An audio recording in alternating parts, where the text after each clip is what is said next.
औज़ु बिल्लाहि मिनश्शैतानिर्रजीम बिस्मिल्लाहिर्रहमानिर्रहीम। प्यारे बच्चों, हम सबक 3 कहानी पढ़ रहे थे पिछले 3 दिन से। इंशाल्लाह कल हमने वो इख्तिताम को की। आज हम इसी सबक के बारे में यानी 3 कहानी सबक के लफ्ज़ व मानी पढ़ने जा रहे हैं। उम्मीद है आप दिल से गौर से सुनेंगे और याद करेंगे। ये लफ्ज़ मानी अपनी कापी पर लिखेंगे। पहला लफ्ज़ हमारा है जालिम, जुल्म करने वाला। जालिम किसको कहते हैं? जो जुल्म कर रहा है, जो किसी गरीब पर जुल्म कर रहा है, कमज़ोर पर जुल्म कर रहा है। ज़मीर, दिल व दिमाग। ज़मीर किसको कहते हैं?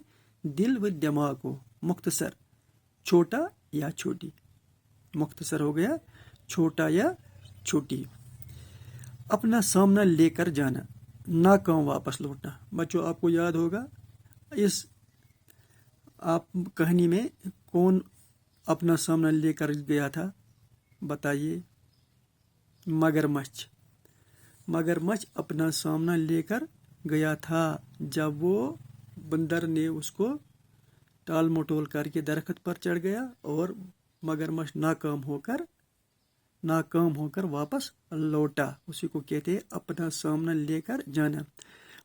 बंदर पेड़ पर चढ़ा और मगरमच्छ नाकाम होकर वापस लौटा। बदनाम, वो शख्स जो खराब शोहरत रखता हो। बदनाम शख्स उसको कहते हैं कि जो शख्स बदनाम होगा, जो खराब होगा, जिसकी शोहरत आम तौर खराबी की होगी, जालिम होगा, उसको कहते हैं बदनाम, जिसका नाम बद होगा। एक हो गया नेक नाम और इसका जिद है बदनाम। उसके बाद इंतकाल। इंतकाल हो गया मरना। इंतकाल हो गया मरना, इस दुनिया से वफात पाना। पीठ हो गया कमर। जैसे मगरमच्छ ने पीठ पर किसको उठाया था? बंदर को। याद है? मगरमच्छ बंदर को पीठ पर लेकर घर जा रहा था। यतीम, जिसका बाप न हो। यतीम बच्चे के पैर में क्या चुभ गया था? बताओ। हाँ, यतीम बच्चे के पैर में कांटा चुभ गया था। इसलिए तो कांटा किसने निकाला? एक नेक इंसान ने, एक नेक अमीर आदमी ने जो घोड़े पर चल रहा था। मुताला को पढ़ना। आपको इस किताब का मुताला करना है, आपको इस सबक का मुताला करना है, ताकि आप मुताला करने से आप कामयाब हो जाओगे और सबक याद हो जाएगा। प्यारे बच्चों, मैं फिर दोहराऊंगा ये लफ्ज़ माने और मुझे उम्मीद है आप याद करेंगे। पहला लफ्ज़ जालिम, जुल्म करने वाला। ज़मीर, दिल व दिमाग। मुख्तसर, छोटा छोटी। अपना सामना लेकर जाना, नाकाम वापस लौटना। बदनाम, वो शख्स जो खराब शोहरत रखता हो। इंतकाल, मरना। पीठ, कंबर। यतीम, जिसका बाप न हो। मुताला, पढ़ना।